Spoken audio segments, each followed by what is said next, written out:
Hi, hello, namaste. You're watching ABN Andhra Jyoti. This is me, Lucky, the most dedicated hardcore artist. Yes, ఈ trailer చూసిన తర్వాత అసలు సినిమాలో ఎవరెవరు ఆర్టిస్టులు ఉన్నారో అర్థం కాలేదు. Because everybody has a key role అని అర్థమైంది అండ్ చాలా వరకు సస్పెన్స్ అని అర్థమవుతుంది అండ్ చాలా విషయాలు ఉన్నాయి ఆర్టిస్ట్ మూవీకి సంబంధించి. సో రైట్ నౌ మనతో పాటు టీం ఉన్నారు. సో వారిని అడిగి ఎన్నో విషయాలు తెలుసుకుందాం. నమస్తే నమస్తే నమస్తే. How you? చాలా చాలా ఫైన్. సో మా అంటే ఆడియన్స్ ఎక్కువగా ఇష్టపడే ద మోస్ట్ వ్యూడ్ అని చెప్పొచ్చా ఇలాంటి ఒక కాన్సెప్ట్ ఇది. బికాజ్ థ్రిల్లర్స్ కావచ్చు ఇలాంటివన్నీ కూడా చాలా ఎక్సైట్కి గురి చేస్తూ ఉంటాయి. So yes, let's start with you. అంటే మీరు ఒక విషయం చెప్పారు స్టార్టింగ్లోనే we revealed the villain. How does it make curious about the next part of the movie అనే పాయింట్ వచ్చింది ఇక్కడ. So what is your answer for this? So విలన్ని చెప్పి భయపెడుతూ so at the same time మళ్ళీ సేమ్ సస్పెన్స్ రన్ అవుతూ ఉంటుంది.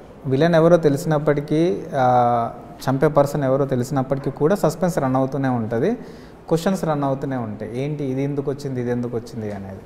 సో స్క్రిప్ట్ అలా ఉంది, very strong script. Screen play అనేది నాన్ లీనియర్ అనేది మీకు చాలా ముందు వెనకాల వెళ్తూ ఉంటుంది. విలన్ ఎవరో తెలిసినప్పటికీ కూడా అంతే క్యూరియస్గా కూర్చుంటారు, మోర్ క్యూరియస్. ఇంకా నేను చెప్పాలంటే నాకు తెలిసి విలన్ని హైడ్ చేసి ఇన్వెస్టిగేషన్ థ్రిల్లర్స్ అనేది కొంచెం బోర్ కొట్టి ఉంటాయి నాకు తెలిసి, ఎప్పటి నుంచో వస్తున్నాయి. కానీ ఇది దానికి కొంచెం భిన్నంగా ఉండి ఇంకా క్యూరియస్ అని పెంచుతుంది. ఇంకోటి నేను అనుకునేది ఏంటి అని అంటే, చాలా వరకు సినిమాలు స్టార్ట్ అయ్యి ఎండ్ ఒక క్లైమాక్స్ ఉంటుంది. క్లైమాక్స్ నుంచి స్టార్ట్ చేసే సినిమా ఎలా ఉంటుంది అనేది అంటే క్లైమాక్స్ అనేది పీక్స్ ఉంటుంది కదా, ఇక్కడ ఉంటుంది. అంటే సినిమా ఇక్కడ స్టార్ట్ అయ్యి ఇక్కడ ఉంటుంది. సో ఇక్కడ స్టార్ట్ చేసి ఇంకా నెక్స్ట్ లెవెల్కి వెళ్ళాలనేది నా ఉద్దేశం.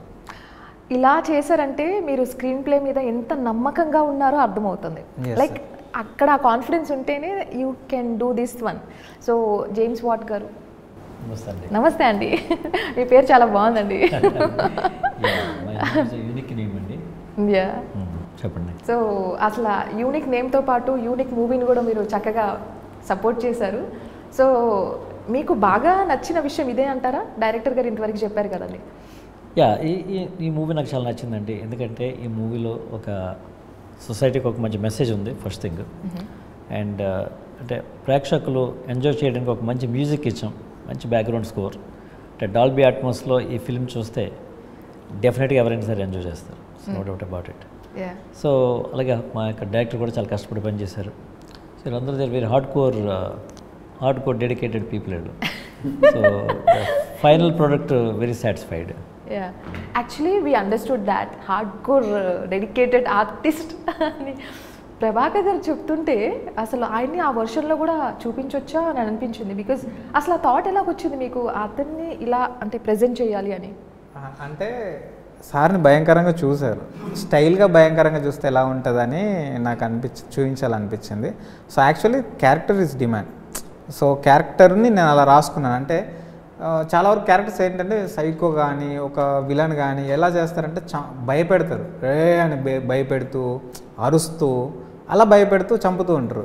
అవి ఉండకూడదు అనేది కంప్లీట్గా తీసేసా. అలా అని కొంచెం స్మైల్ ఇస్తుంటారు, సైకోయిజం లాగా స్మైల్. ఇట్లా స్మైల్ కూడా రాదు. ఒక వెరీ రెగ్యులర్ రియల్ లైఫ్లో ఒక క్యారెక్టర్ ఎలా ఉంటుంది అలా ఉంటూ భయపెట్టాలి అనేది టాస్క్. సో అది చాలా బాగా వర్కౌట్ అయింది. సార్ ప్రభాకర్ గారికి చాలా బాగా సూటబుల్ అని అనిపించింది. అది నాకు వర్కౌట్ అయింది రియల్గా. అండ్ మీరండి అసలు చాలా సెటిల్డ్గా ఒక మూవీ అంటే ప్రమోషన్స్కి ఎలా ఉంటుందంటే ఫేస్లో మనకు కొన్ని కనిపించేస్తాయి, ఎట్లా ఉంటుంది ఏంటి అనే కొన్ని టెన్షన్స్ కావచ్చు. But you look like settled, confident. నా పని నేను చేసేసా, ఇంకా చేయాల్సినంత ఆడియన్సే.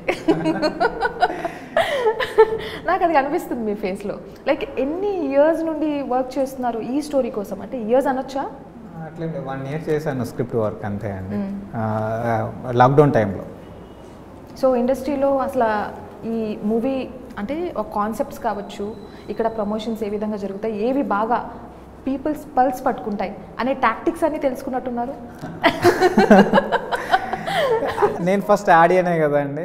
సో నేను సినిమాని ఎలా చూస్తాను అనే దాంట్లోనే నేను చేసా సినిమాని అంతే. సో నా అలాంటి ఆడియన్స్కి ఖచ్చితంగా నచ్చుతుంది.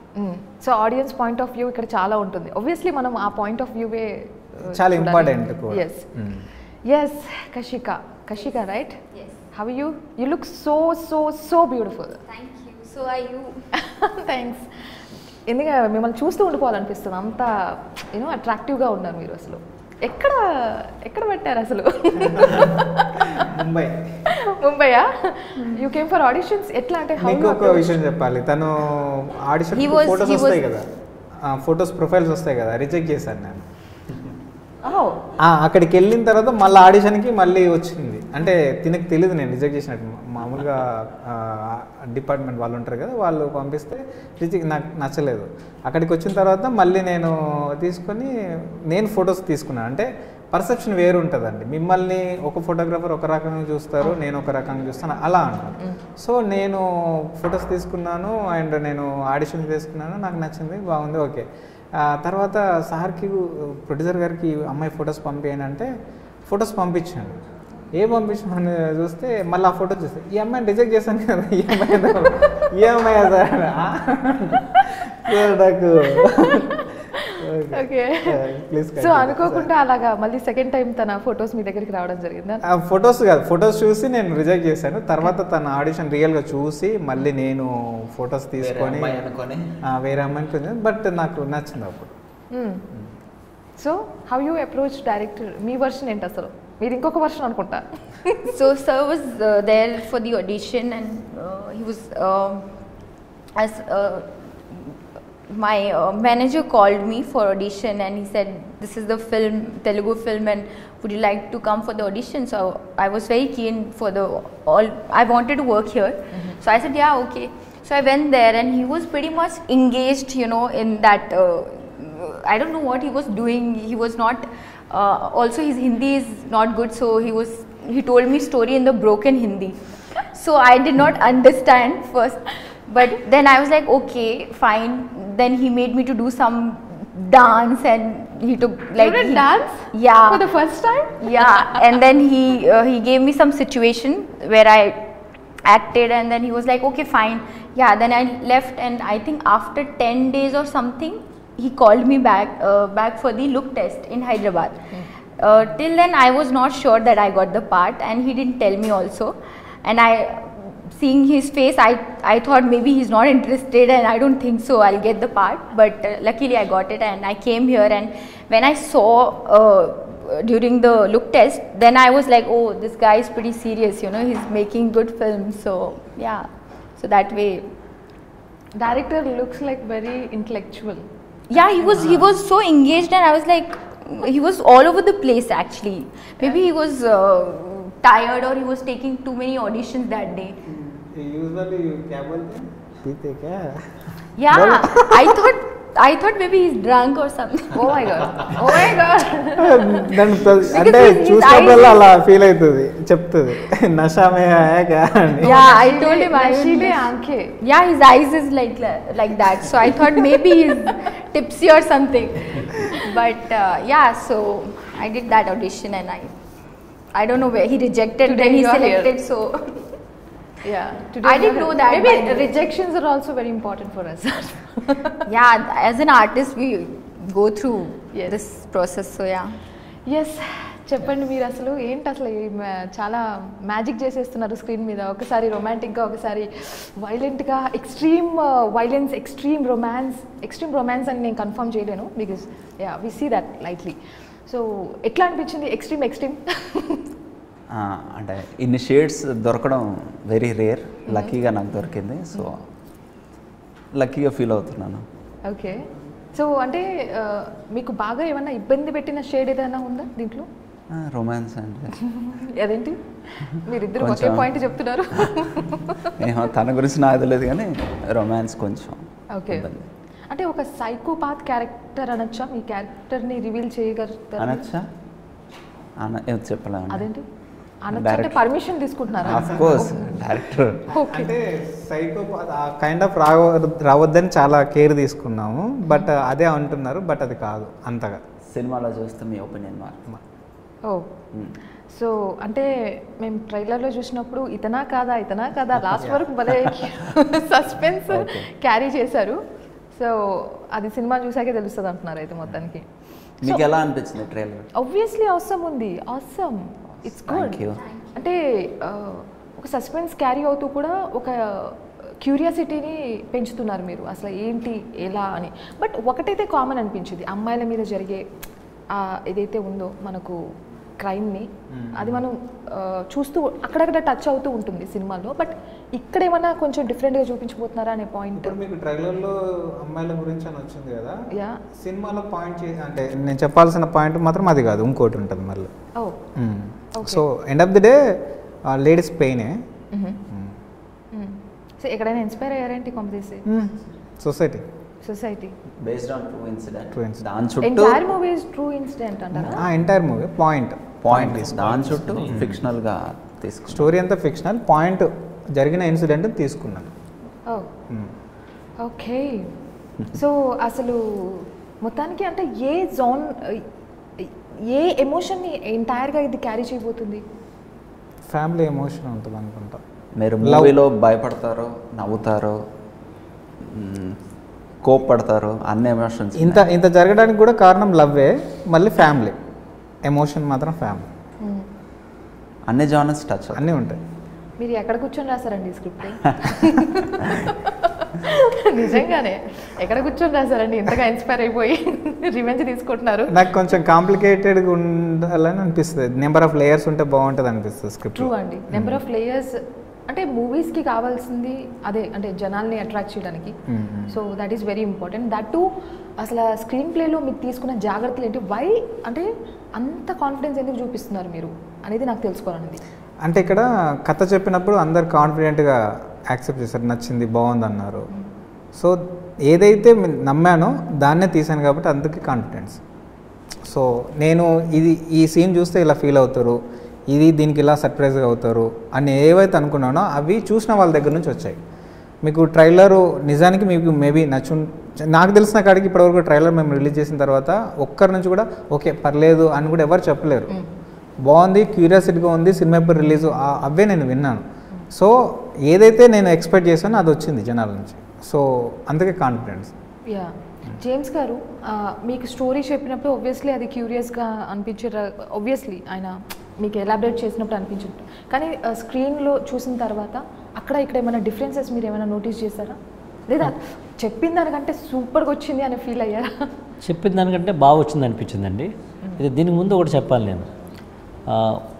రిషి ఈ సినిమా నేను ఒప్పుకున్న తర్వాత కొంచెం డిలే అవుతూ వచ్చింది కొంచెం. సో ఒకసారి వినయవరం కానీ కలవడానికి వెళ్ళాం మేము ఇద్దరం. వెళితే ఆయన బ్రదర్ ఏంటి మరి ఎప్పుడు చేద్దాం సినిమా, నాకు చాలా నచ్చింది ఈ స్క్రిప్ట్, మీరు దయచేసి ఈ సినిమాని మీరు డిలే చేయకండి, మీరు తొందరగా స్టార్ట్ చేయండి ఆయన చెప్పారు. నెక్స్ట్ కాళికే ప్రభాకర్ బ్రదర్ కూడా కాల్ చేశారు నాకు. కాల్ చేసి బ్రదర్ ఈ సినిమా మరి మీరు తప్పకుండా చేయలేదు, నాకు చాలా బాగా నచ్చింది, నా క్యారెక్టర్ అద్భుతంగా ఉంది, ఇది మీరు చెయ్యాలి. అలాగా ఆ విధంగా అంటే రిషి నేను ఒప్పుకున్న తర్వాత కూడా ఆ విధంగా రిషి నడుపు రావడం జరిగింది. అంటే ఆర్టిస్టులు కూడా మనకు బాగా ఎంకరేజ్ చేశారు. వండర్ఫుల్. అది అక్కడ మనోడు కూడా సఫలీకృతం అయ్యాడు, కొంచెం సక్సెస్ అయ్యాడు. అంటే ఆ ఆర్టిస్టులు కూడా బాగా నమ్మారు ఈ మూవీని, అలాగే తనికెళ్ళ భరణి గారు కానీ. సో అంటే యాజ్ వీఆర్ ప్రోగ్రెసింగ్ ఇట్ నాకు ఇంకా కాన్ఫిడెన్స్ వచ్చింది. అంటే యాక్చువల్ ఇనీషియల్గా సురేష్ బొబ్బులి మ్యూజిక్ డైరెక్టర్ కాదు దీనికి, ఇంకొక ఆయన ఉన్నారు, ఒక ఆయన. అయితే గ్లిమ్స్ రిలీజ్ అయిన తర్వాత ఆయన నాకు యూఎస్ కాల్ చేశాడు సురేష్. కాల్ చేసి జేమ్స్ గారు ఈ సినిమా చేద్దాం అనుకుంటున్నాను అంటే అప్పుడు ఆ విధంగా సురేష్ ఎంటర్ అయ్యారు. సురేష్ వచ్చాడంటే ఈ సినిమాకి నెక్స్ట్ లెవెల్ కదండి. అంటే ఈ సినిమాని ఒక ఏ విధంగా ఉన్న సినిమా నెక్స్ట్ లెవెల్కి సురేష్ తీసుకెళ్ళాడు. అంటే మ్యూజిక్ కానీ, బ్యాక్గ్రౌండ్ స్కోర్ కానీ, సాంగ్స్ కానీ చాలా బాగా వచ్చింది. మా సినిమాకి ప్రాణం సురేష్ బాబు అదే. Okay, wonderful. అండ్ ఒక సాంగ్ అయితే చాలా బాగా సూపర్ ఉంది, అంటే అన్నీ బాగున్నాయి కానీ దాంట్లో సాడ్ సాంగ్, బ్రేకప్ సాంగ్. ఒకసారి హమ్ చేయొచ్చుగా మాకు. బ్రేకప్ సాంగ్ కాదు, సమ్ సాడ్ సాంగ్, ఊపిరి. మీరు సాంగ్లో కూడా దాన్ని ఇప్పుడు సాంగ్ కోసం కూడా పర్మిషన్ అడుగుతారా? అది కూడా ఒక ఎక్స్పెరిమెంట్ చెప్తున్నా. మీరు విన్నది వేరే ఉంటుంది, సినిమాలో వేరేలా ఉంటుంది, యూజ్ చేసిన పర్పస్ వేరేలా ఉంటుంది. అంటే ఏంటి కొంచెం హింట్ ఇవ్వచ్చు కదా. బయట విని మీరు ఒక రకంగా అనుకుంటారు, ఒకటి ఫిక్స్ అయి ఉంటారు కదా, అది కాదు. సినిమాకి వెళ్ళిన తర్వాత దాని ఎమోషన్ వేరేలా ఉండవచ్చు. ఇప్పుడు ఒకటి రిలీజ్ అవ్వబోతుంది. ఆ సాంగ్ ఖచ్చితంగా మీరు విన్న వాళ్ళందరూ బ్రేకప్ అని అనుకుంటారు. కానీ కాదు, ఎస్పి చరణ్ గారిది చాలా బాగుంది. ప్రతి ఒక్క ఎలిమెంట్లో మై ఫేవరెట్ ఎలిమెంట్. ఒక్కసారి ఎవరైనా హమ్ చేస్తే వినాలని ఉంది. నాకు తెలిసి ఇన్నోళ్ళు సగం మంది వస్తారు నేను వాడతా. ఎవరు నేను వాడా. మీరు ఆల్రెడీ సినిమాతో చంపబోతున్నారు. సో ఈ వైరల్ చేయదలుచుకోలేదు, సారీ. మీరు చేయొచ్చు కదా, మీరు ఇద్దరు క్యూట్గా ఒక మంచి సాంగ్, ఊపిరి సాంగ్ హమ్ చేస్తే వినాలి. కూడా మాకు వాయిస్ అంత అంటే అంత మంచి సాంగ్ లేదు. సార్ మంచి సింగర్. అది సార్ అదేం సార్ అది దాన్ని ఏమంటారు, మోతాదు ప్లే చేస్తారు. ఐ మోతాదు ప్లేయర్. హార్మోనిక్ అంటారు చూసారా, అది ప్లే చేస్తాను సాంగ్స్. సో ఇప్పుడు మీరు పాడలేరు అయితే. తప్పించుకోవడానికి చెప్పారా ఇంత కాంప్లెక్సీ? బట్ యా, అంటే మీరు చెప్పిన కొన్ని ఎలిమెంట్స్ కావచ్చు, ప్రతి ఒక్క element is creating so much curiosity about the movie. So మీరిద్దరూ బాగా ఎంజాయ్ చేసిన ఏదైనా ఒక moment? Dance, first song dance enjoy చేసిన, రైట్? ఫస్ట్ సాంగ్ డాన్స్ చూస్తూ సాంగ్ జేడి మాస్టర్ బ్యూటిఫుల్గా పిక్చరైజ్ చేశాడు. Hook moments also. Job and he made us look so good and song is also awesome, so enjoyed song that. Enjoy చేశాను. And every scene నేను చిన్నప్పటి నుంచి చూస్తూ పెరిగాను కదా. తనికెళ్ళ బర్ని గారు, ఆయనతో చేయడం ఒక గ్రేట్ ఎక్స్పీరియన్స్. వినయ్ వర్మ గారు, యాక్చువల్లీ వినయ్ వర్మ గారు యాక్టింగ్ గురువు అని నాకు తెలీదు. సో నేను లైట్ తీసుకుని హోంవర్క్ ఏం చేయాలో లైట్గా వెళ్ళిపోయి యాజ్ ఇట్ ఈస్ చేసేసా, స్క్రిప్ట్లోనే చేశాను. షూటింగ్ అయిపోయాక ఆయనతో షూట్ అయిపోయాక తెలిసింది యాక్టింగ్ గురు విజయ్ దేవరకొండ గారికి, వీళ్ళకి యాక్టింగ్ గురు తెలుస్తుంటే ఇంకొంచెం వాళ్ళు జాగ్రత్త పెట్టుకొని హోంవర్క్ చేసుకొని నేను నార్మల్గా చేస్తాను, ఫ్రీగా చేస్తాను. అంతే కదండి. తెలుసు అంటే వాళ్ళతో వర్క్ చేశారు ఆల్రెడీ. సో వాళ్ళ ఫీలింగ్ ఏంటి అబౌట్ ద కాంటెంట్ కావచ్చు? ఆబ్వియస్లీ ఎవ్రీ ఆర్టిస్ట్కి ఒక మంచి కంటెంట్ దొరికితే they want to prove. Even fresher అయినా కానివ్వండి, సీనియర్స్ అయినా, వాళ్ళకు మంచి క్యారెక్టర్, మంచి కంటెంట్, మంచి మూవీ. సో వాళ్ళు కూడా చాలా డే వన్ నుంచి డైరెక్టర్ స్టోరీ చెప్పినప్పుడు దే ఆర్ ఎక్సైటెడ్. అండ్ వాళ్ళు ఓన్గా ప్రొడ్యూసర్ గారికి కాల్ చేసి when we are going to start, వాళ్ళ అవసరం లేదు, but they are so excited, they made a call to producer also. This is so crazy అండి జేమ్స్ గారు, బికాస్ అంటే మీరు డైరెక్టర్ గారు కాన్ఫిడెంట్గా ఉండడం, మూవీని ముందుకు తీసుకెళ్ళడం అనేది పిల్లర్స్. కానీ మీతో పాటు ఉన్న ఆర్టిస్టులు అందరూ కూడా అందరూ సపోర్ట్ చేస్తూ ఉంటే, అందరూ పాజిటివ్గా మాట్లాడుతుంటే చాలా థ్రిల్లింగ్ అనిపిస్తుంది కదా. పైగా ఇద్దరు వెరీ ఇంపార్టెంట్ క్యారెక్టర్స్, కాలికే ప్రభాకరన్ అండ్ వినయ్ వర్మ గారు. వీళ్ళిద్దరూ నేను కలవటం, మాట్లాడడం నన్ను అసలు బాగా ఎంకరేజ్ చేశారు. బ్రదర్, ఈ సినిమా మీరు చేయాలి, ఇది చాలా మంచి మెసేజ్ టు ద సొసైటీ, బాగుంది. అలాగే కాలికే ప్రభాకర్ కూడా అది చాలా కోఆపరేటివ్ అండి, very humble to work with him, excellent individual, wonderful human being. చాలా I real enjoyed working with all those folks. Director garu, because ఎక్కువగా మనం ఇలాంటి థ్రిల్లర్ బేస్డ్ చూస్తున్నాం కదా, నాకు ఎప్పటి నుంచో ఒక డౌట్ ఉంది. ఇలాంటి ఒక కాన్సెప్ట్కి అసలు మనం కథ విషయంలో ఎటువంటి జాగ్రత్తలు తీసుకోవాలి, అసలు ఎట్లా వర్క్ చేయాలి అనే విషయానికి వస్తే మీరు ఏం చెప్తారు? మనసుకు అనిపించింది రాసుకుంటూ పోవడం అండి. జాగ్రత్తలు అంటే పర్టికులర్గా ఏం తీసుకుంటాం, ఒక్కొక్కరు ఒక్కొక్క రకంగా ఆలోచిస్తారు. ఒకే లవ్ సీన్ని 100 మంది రైటర్ 100 రకాలుగా రాస్తారు. సో అది ఇప్పుడు మళ్ళీ టైం కూడా చాలా ఇంపార్టెంట్. ఈ టైంలో ఒక రకంగా రాస్తాం, ఇంకో 10 రోజుల తర్వాత ఇంకో రకంగా రాస్తాం, same love scene. So time and ఏమంటారు, మనిషి ఏ విధంగా సెన్సిబుల్స్ దాన్ని బట్టి మారిపోతూ ఉంటాయి.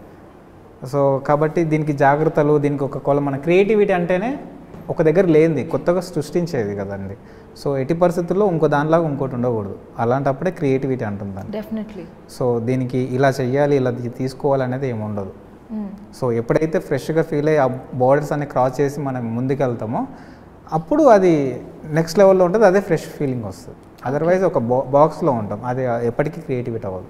అంటే ఒక పారామీటర్స్ అని మేము పెట్టుకుంటాం కదా, ఇట్లా కొన్ని పారామీటర్స్ ఇవి ఫాలో అయితే మేబీ మనం ఆ అవుట్కమ్ దానికి రీచ్ అవ్వచ్చు అని అట్లా అనుకుంటారు. కానీ అట్లా అనుకున్నవి ఫ్లాప్ అయినవి ఉన్నాయి, అట్లా అనుకోనివి హిట్ అయినాయి ఉన్నాయి. సో జడ్జిమెంట్ అనేది 100% ఎవరిది ఇక్కడ ఉండదు. ఆ బాక్స్ అది ఎప్పటికీ అవ్వదు. బాక్స్ దాటి బిగ్గెస్ట్ హిట్ కొట్టిన వాళ్ళు చాలామంది. So how confident you are about the movie అంటే what is your answer? Anybody can say 100. ఎందుకంటే మూవీ చూసే కూడా చెప్తున్నా, నేను ఫస్ట్ ఎక్స్పెక్ట్ చేసిన దానికన్నా చాలా బాగుంది.